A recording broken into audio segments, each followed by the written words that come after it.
Abhyuday Hindi classes में एक बार फिर से आप सभी का स्वागत है। आज के इस वीडियो में हम कारक विषय पर चर्चा करेंगे। तो कारक को समझने के पहले सबसे पहले हम उसकी परिभाषा देखते हैं।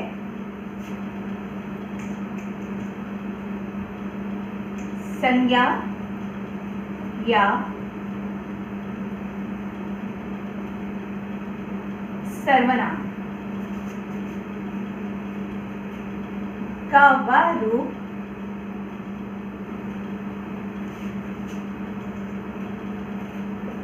जिससे उसका संबंध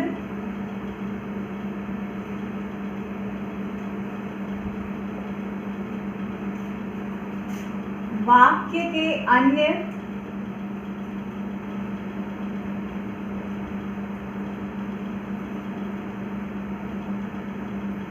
शब्दों के साथ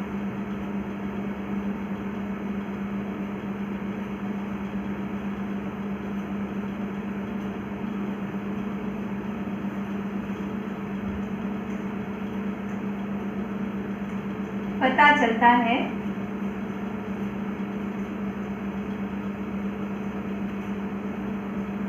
उसे कारक कहते हैं।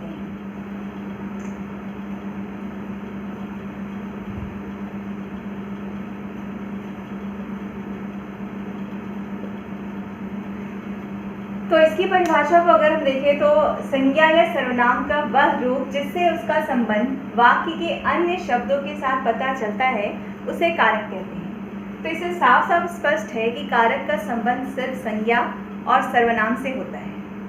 कारक बहुत ही महत्वपूर्ण विषय है, लेकिन इसमें बच्चों को अक्सर दुविधा होती रहती है, खास करके पद परिचय में, और इसीलिए मैंने ये वीडियो बनाया है जिससे बच्चों की दुविधाओं का अंत हो सके।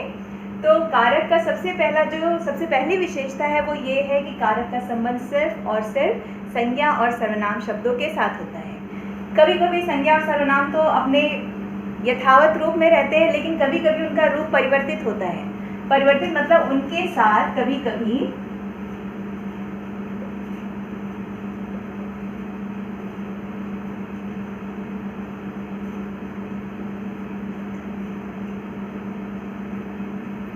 अन्य शब्दों का भी प्रयोग होता है।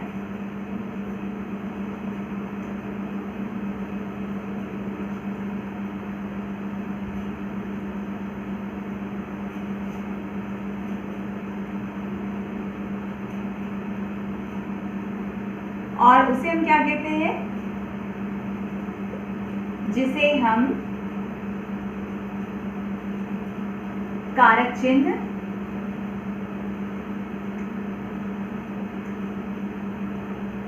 विभक्ति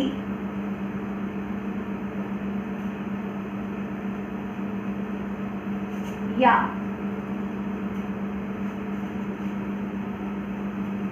परसर्ग कहते हैं।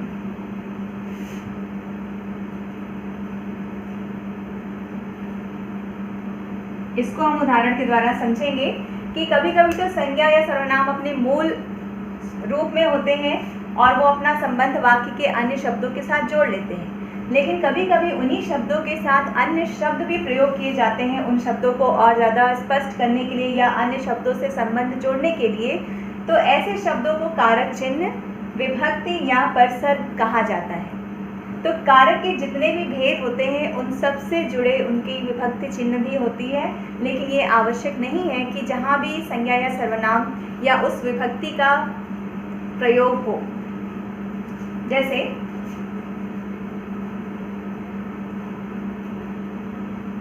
निखिल सो रहा है,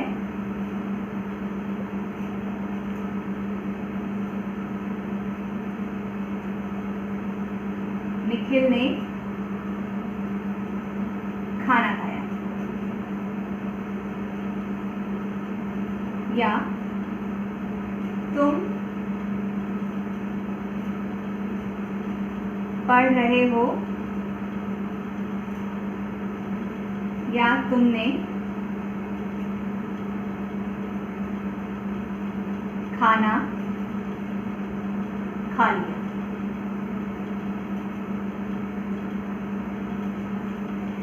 तो जहाँ पे विभक्ति चिन्ह आती है जिन भी संज्ञा या सर्वनाम के साथ, तो वहाँ पर तो स्पष्ट हो जाता है कि वहाँ पर कौन सा कारक है।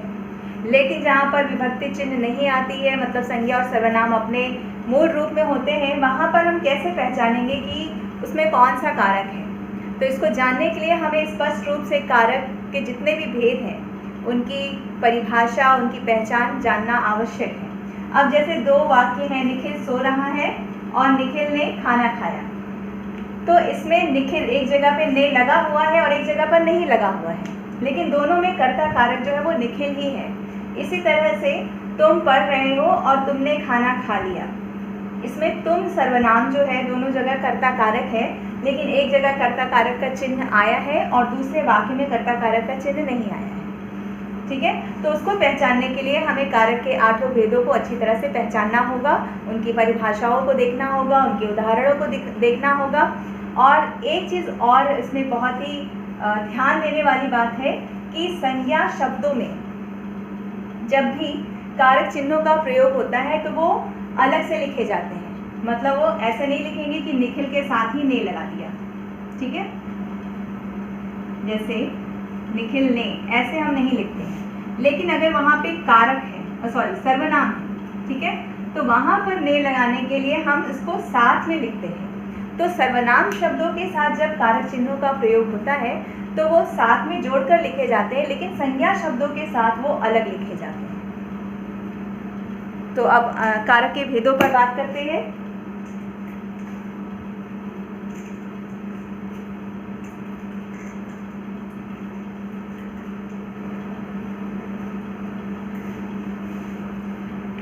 कारक के 8 भेद होते हैं।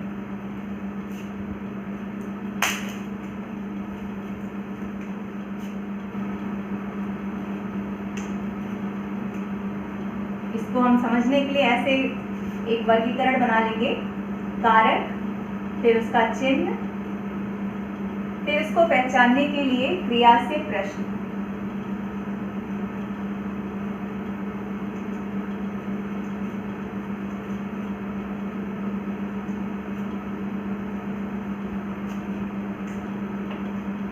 अब जैसे सबसे पहले है कर्ता कारक, जिसका चिन्ह होता है ने, और क्रिया से प्रश्न करते हैं कौन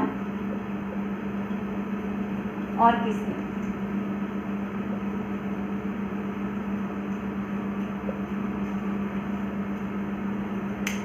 तो मैंने अभी 2 उदाहरण दिए थे, जैसे निखिल सो रहा है और निखिल ने खाना खा लिया। तो क्रिया से प्रश्न करेंगे कि कौन खाना खा लिया या किसने खाना खा लिया, तो हमें उत्तर के रूप में जो भी संज्ञा या सर्वनाम पद प्राप्त होगा तो हम समझ जाएंगे कि वो कर्ता कारक है। और कर्ता कारक की डेफिनेशन ये होगी कि मतलब क्रिया जो संपन्न करता है, मतलब वाक्य में जो क्रिया हो रही है उस कार्य को करने वाला ही कर्ता कारक कहलाता है। ठीक है, मतलब क्रिया को करने वाला कर्ता कारक कहलाता है। अब यहाँ पे ये ध्यान देने वाली बात है कि जितने भी अप्राणीवाचक संज्ञाएं होती हैं, जैसे गाड़ी चल रही है, तो चल रही है यहाँ पर क्रिया है, लेकिन यहाँ पर कर्ता गाड़ी नहीं होगी, क्योंकि नॉन लिविंग थिंग्स जो है या अप्राणीवाचक संज्ञाएं जो है वो कभी भी कर्ता कारक नहीं हो सकती हैं। जैसे हवा चल रही है, गाड़ी चल रही है, तो वहाँ पे हम उसको कर्ता नहीं कहेंगे कि चलने का काम हवा या गाड़ी कर रही है। तो यहाँ ये ध्यान देना है कि हमेशा लिविंग जो नाउन है या फिर संज्ञा है वही कर्ता कारक कहलाएंगे। इसको हम समझ सकते हैं कि क्रिया को करने वाला।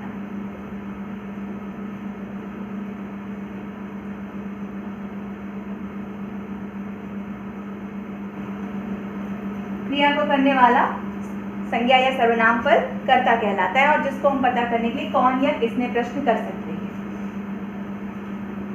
दूसरा कारक है कर, जिसका चिन्ह होता है को, और इसके लिए हम प्रश्न करते हैं क्या और किसको।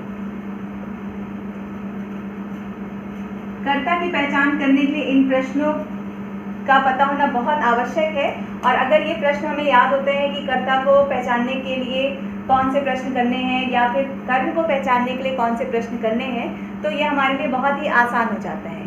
और यहाँ ये भी ध्यान रखना है कि जो भी प्रश्न होंगे वो क्रिया से ही होंगे, अन्य किसी चीज से नहीं होंगे। अब ये को का प्रयोग, कर्म के साथ हमेशा को कारक चिन्ह का प्रयोग होता है, लेकिन सारे कर्मों के साथ नहीं होता है। कर्म दो प्रकार के होते हैं, एक होता है प्राणीवाचक जिसको हम लिविंग कहते हैं, और दूसरा होता है अप्राणीवाचक जिसको हम नॉन लिविंग कहते हैं।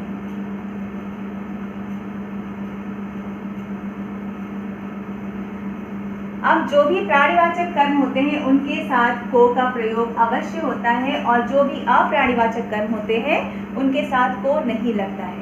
जैसे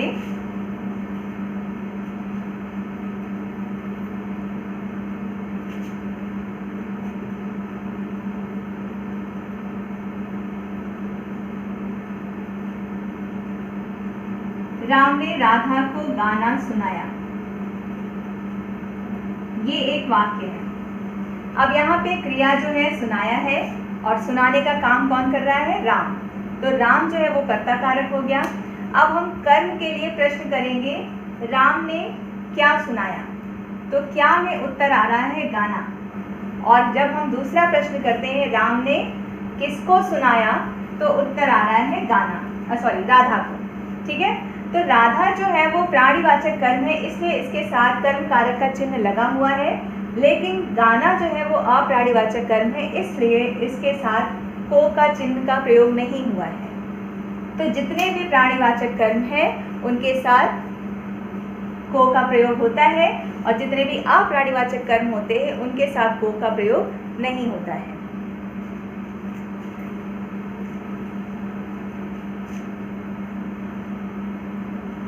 तीसरा कारक होता है करण कारक। करण कारक का चिन्ह होता है से, और प्रश्न होता है किससे। क्रिया से जब किससे प्रश्न करते हैं तो हमें उत्तर के रूप में करण कारक होता है। से या के द्वारा भी इसका चिन्ह होता है। अब इसको समझने के लिए हम सीधे से ये कह सकते हैं कि क्रिया जिस साधन या माध्यम के द्वारा संपन्न होती है, जिस संज्ञा या सर्वनाम पद के माध्यम से क्रिया होती है उसे करण कारक कहते हैं। इसमें नॉन लिविंग और लिविंग दोनों प्रकार की संज्ञाएं आ सकती हैं। जैसे राम के द्वारा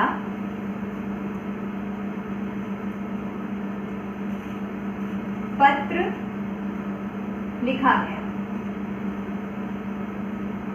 एक वाक्य ये हो गया जो वाच्य से रिलेटेड है। जब मैंने वाच्य का वीडियो बनाया था तो उसमें ये चीज़ें बहुत ही सामान्य थी। दूसरा है राम ने सांप को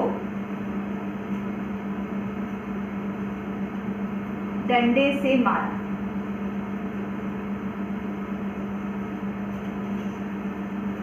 ये दो वाक्य आपके समक्ष हैं।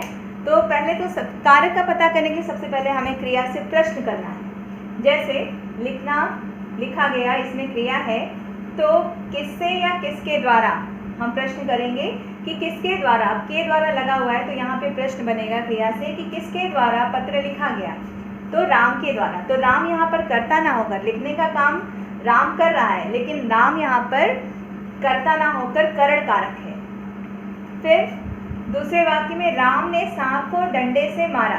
अब देखिए यहाँ पर मारने की क्रिया राम कर रहा है, इसलिए राम यहाँ पर कर्ता कारक हुआ, लेकिन मारने की क्रिया किसके द्वारा हो रही है या किससे हो रही है, वो डंडे से हो रही है, इसलिए यहाँ पर डंडा जो है वो करण कारक होगा। तो किससे या किसके द्वारा हम प्रश्न करेंगे तो हमें करण कारक का पता चल जाएगा।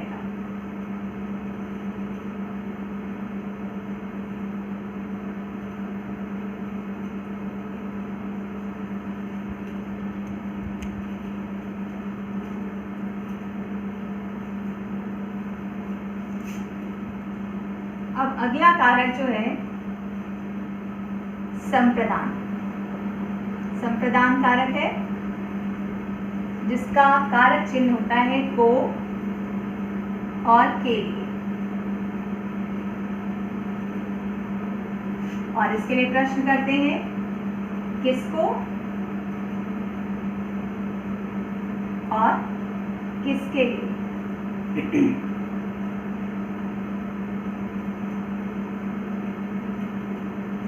क्रिया से प्रश्न होगा। संप्रदान कारक को समझने के लिए हम कह सकते हैं कि वाक्य में क्रिया जिसके लिए की जाती है या जिसको कुछ देने का भाव उत्पन्न होता है उसे संप्रदान कारक कहते हैं। जिसको देने की क्रिया होती है या जिसके लिए वाक्य में कोई भी क्रिया की जाती है उसे संप्रदान कारक कहते हैं, उस संज्ञा या सर्वनाम पद को। जैसे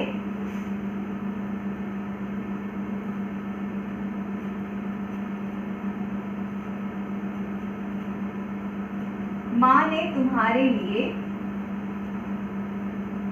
कपड़े खरीदे।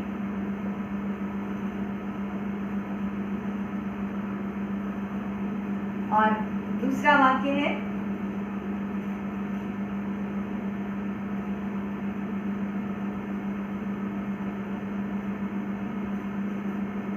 मैंने बच्चों को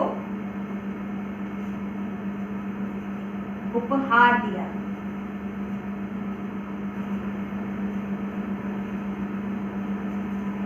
तो यहाँ पर हम प्रश्न करेंगे कि माँ ने किसके लिए कपड़े खरीदे, तो उत्तर के रूप में तुम्हारे लिए सर्वनाम आ रहा है और तुम्हारे लिए जो है वो क्या है, संप्रदान कारक है, क्योंकि खरीदने की जो क्रिया हो रही है वो तुम के लिए हो रही है। ठीक है।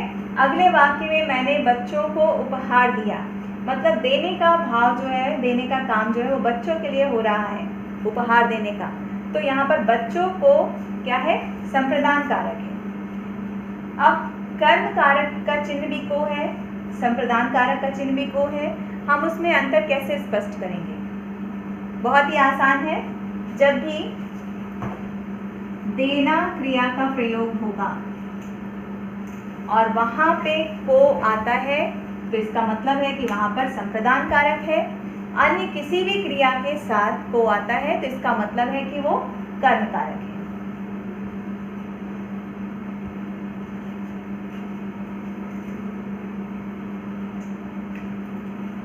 अगला कारक है अपादान।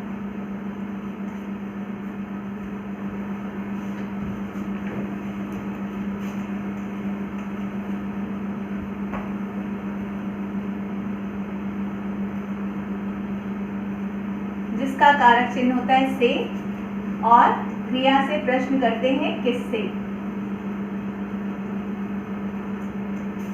तो अपादान कारक जिस भी संज्ञा या सर्वनाम पद से अलग होने का भाव आता है उसे अपादान कारक कहते हैं। ये तो सब जानते हैं कि अलग होने के अर्थ में, लेकिन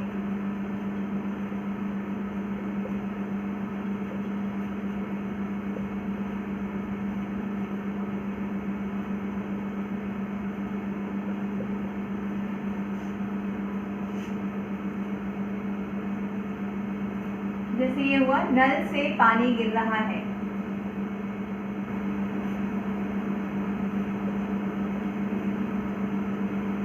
तो यहाँ पर जो पानी है वो नल से अलग हो रहा है, तो नल से में अपादान कारक है, क्योंकि करण कारक का भी चिन्ह से होता है और अक्सर बच्चों में कंफ्यूजन हो जाता है कि वो कैसे पहचानेंगे। तो करण कारक में से या के द्वारा दोनों का प्रयोग होता है। तो दो चीज़ें हैं, एक स्पष्ट कर ले कि से की जगह अगर हम के द्वारा का भी प्रयोग कर रहे हैं तो उसके अर्थ में कोई अंतर ना आ रहा हो तो इसका मतलब है कि वहाँ पर करण कारक है। जैसे सांप को डंडे से मारा तो सांप को डंडे के द्वारा मारा गया, ये भी सही है, अर्थ उसका निकल रहा है, अर्थ में कोई भी परिवर्तन नहीं आ रहा है। लेकिन यहाँ पे अगर लिखते हैं नल से पानी गिर रहा है तो नल के द्वारा पानी गिर रहा है, यहाँ पर बिल्कुल गलत अर्थ हो जाएगा। या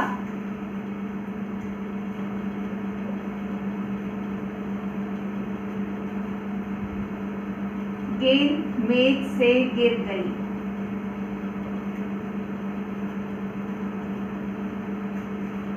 अब मेज से अलग हो गई, जो ये बॉल है या गेंद है वो मेज से अलग हो गई। तो यहाँ पर अब मेज के द्वारा अगर हम लिखते हैं तो वहाँ पर वो सही अर्थ नहीं आ रहा है, अर्थ ही नहीं आ रहा है। ठीक है, तो इस तरह से हम चेक कर सकते हैं कि वहाँ पर करण कारक है या फिर अपादान कारक है। अब अपादान कारक की एक पहचान और है, जैसे मान लीजिए ये वाक्य आ गया कि मुझे भूत से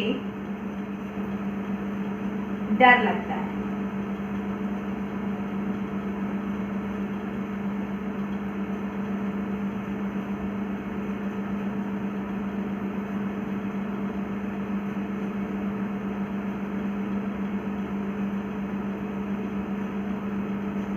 अब यहाँ पर जो भूत से, अब ये वाला से जो है हम कैसे पहचानेंगे कि ये कौन से कारक का चिन्ह है या भूत में कौन सा कारक है। तो अब हम यहाँ पे फिर पहला ट्रिक अपनाएंगे कि के द्वारा अगर लगाते हैं, भूत के द्वारा डर लगता है, तो ये गलत हो जाएगा। मुझे भूत से डर लगता है, जब भी भय की बात होती है, किसी चीज़ से डर लगता है, भूत से डर लगता है, शेर से डर लगता है, टीचर से डर लगता है, तो वहाँ पर अपादान कारक ही होता है। या हम कभी कंपेयर करते हैं, जैसे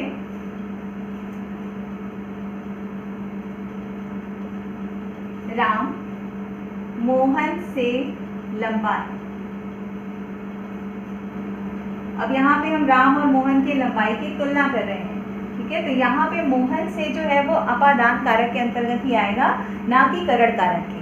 तो समझने के लिए आप समझ सकते हैं कि करण कारक का से मतलब साधन और माध्यम के अलावा किसी भी जगह अगर से आता है तो वो अपादान कारक का ही से होगा।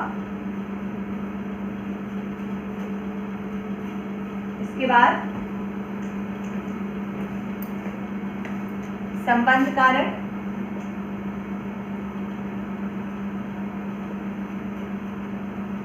जिसका चिन्ह होता है का, के, की, रा, रे, री, ना, ने, नी। प्रश्न किसका, किसके,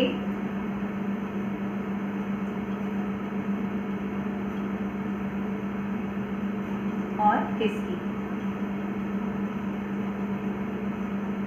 संबंध कारक की परिभाषा ये हो सकती है कि जब वाक्य में एक संज्ञा या संबंध का दूसरे, एक संज्ञा या सर्वनाम का संबंध दूसरे संज्ञा या सर्वनाम से जोड़ा जाता है, वहां पर संबंध कारक होता है। जैसे राम की पुस्तक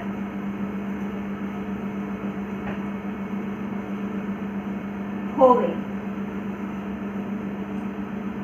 यहाँ पर दो संज्ञा पदों का संबंध जोड़ा जा रहा है, मतलब राम और पुस्तक का। तो ये की जो है वो संबंध कारक का चिन्ह है।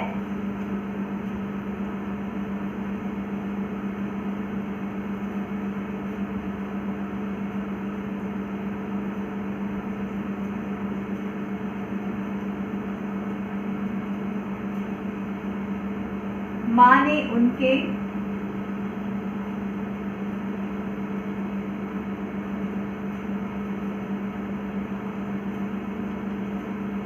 भाई को आमंत्रित किया। अब यहाँ पे उनके, ठीक है, उनके भाई, उनसे भाई का संबंध मतलब उन लोगों से, वह से सर्वनाम से भाई को जोड़ा जा रहा है। तो यहाँ पे सर्वनाम में संबंध कारक है। रा रे री का प्रयोग, जैसे मेरा देश,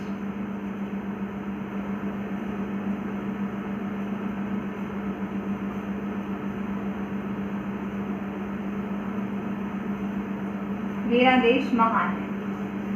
अब यहाँ पे मेरा, रा रे री, मेरा, हमारा, तुम्हारा, इन सर्वनामों के साथ जुड़ते हैं। ना रे री, जैसे मैं अपनी बहन के साथ दिल्ली जाऊंगा, तो वहाँ पर अपना, अपने, अपनी में संबंध कारक होता है, जिसका हम प्रश्न करते हैं किसका, किसके, किसकी। फिर अगला है अधिकरण कारक,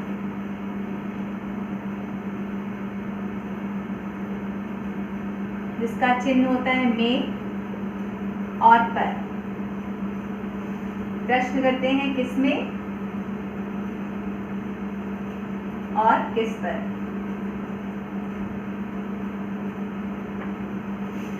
परिभाषित कर सकते हैं कि क्रिया जिस स्थान या समय पर घटित होती है उसे अधिकरण कारक कहते हैं। जैसे बच्चे मैदान में खेल रहे हैं,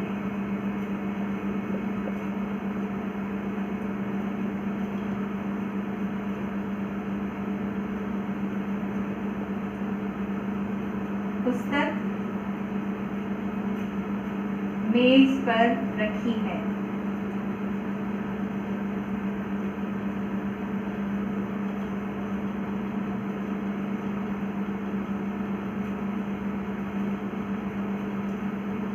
इस वार्षिकोत्सव पर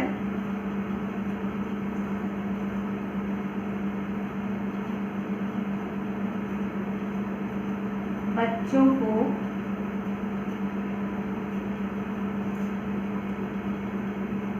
सम्मानित किया जाएगा।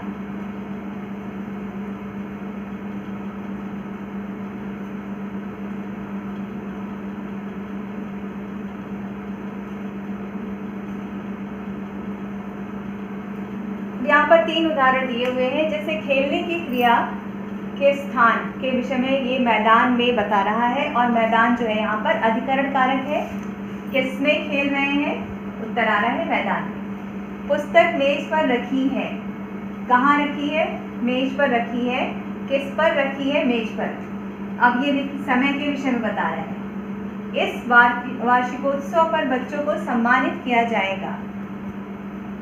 तो ये समय, जन्मोत्सव, वार्षिकोत्सव, इस अवसर पर, तो ये सारे अधिकरण कारक के उदाहरण हैं। और अंतिम कारक है संबोधन कारक।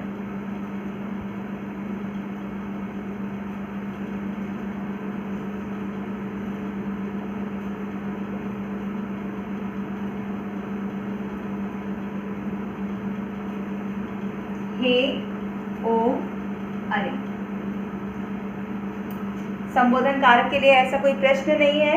इसमें संबोधन का अर्थ होता है किसी को बुलाना, और संबोधन का संबंध सिर्फ और सिर्फ संज्ञा पदों से होता है, अन्य सर्वनाम पदों से नहीं होता है।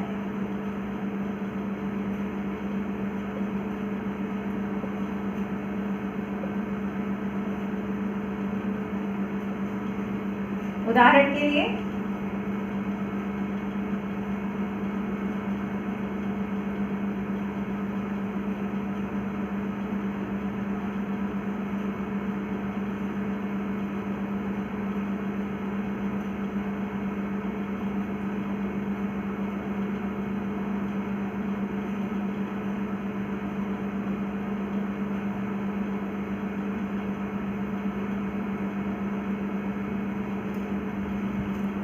किसी भी संज्ञा पद का जब ध्यान आकर्षित करने के लिए, उसको पुकारने के लिए, या उसका नाम लेते हैं जब हम, तो वहाँ पर संबोधन बुलाते हैं उसको, वहाँ पर संबोधन कारक होता है। और संबोधन कारक का संबंध सर्वनाम पदों से नहीं होता है। तो कारक और कारक के भेद, आशा करती हूँ कि आपको इस वीडियो से काफ़ी कुछ समझ में आया होगा। अगले वीडियो में फिर मिलते हैं, तब तक के लिए धन्यवाद।